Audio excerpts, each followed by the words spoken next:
Chapter 21 of Revelations. Then I saw a new earth with no oceans, and a new sky, for the present earth and sky had disappeared. And I, John, saw the holy city, the new Jerusalem, coming down from God out of heaven. It was a glorious sight, beautiful as a bride at her wedding. I heard a loud shout from the throne, saying, "Look, the home of God is now among men, and he will live with them, and they will be his people. Yes, God himself will be among them. He will wipe away all tears from their eyes, and there shall be no more death, nor sorrow, nor crying, nor pain. All of that is gone forever." And the one sitting on the throne said, "See, I am making all things new." And then he said to me, "Write this down, for what I tell you is trustworthy and true. It is finished. I am the A and the Z, the beginning and the end. I will give to the thirsty the springs of the water of life as a gift. Everyone who conquers will inherit all these blessings, and I will be his God, and he will be my son. But cowards who turn back from following me, and those who are unfaithful to me, and the corrupt, and the murderers, and the immoral, and those conversing with demons, and idol worshippers, and all liars, their doom is in the lake that burns with fire and sulfur. This is the second death." Then one of the seven angels who had emptied the flask containing the seven last plagues came and said to me, "Come with me, and I will show you the bride, the Lamb's wife." In a vision he took me to a towering mountain peak, and from there I watched that wondrous city, the holy Jerusalem, descending out of the skies from God. It was filled with the glory of God, and flashed and glowed like a precious gem, crystal clear like jasper.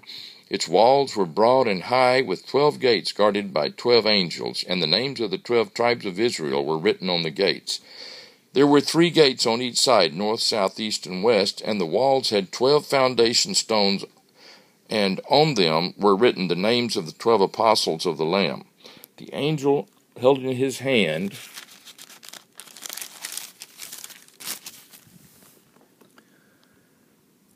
a golden measuring stick to measure the city and its gates and walls.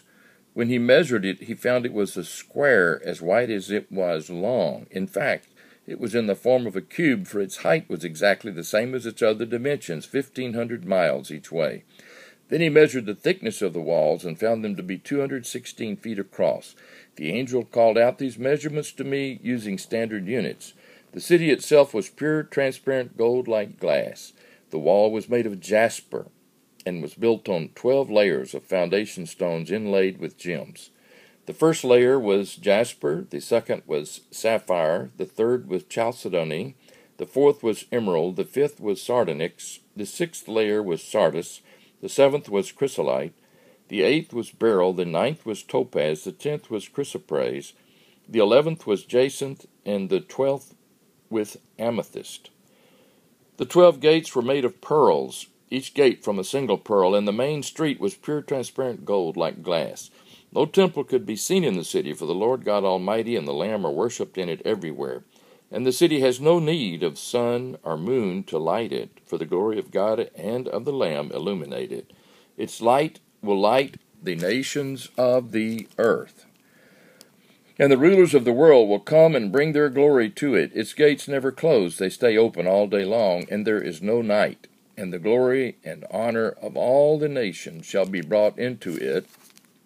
Nothing evil will be permitted in it, no one immoral or dishonest, but only those whose names are written in the Lamb's book of life. That ends Revelation chapter 21. There's one chapter to go, number 22.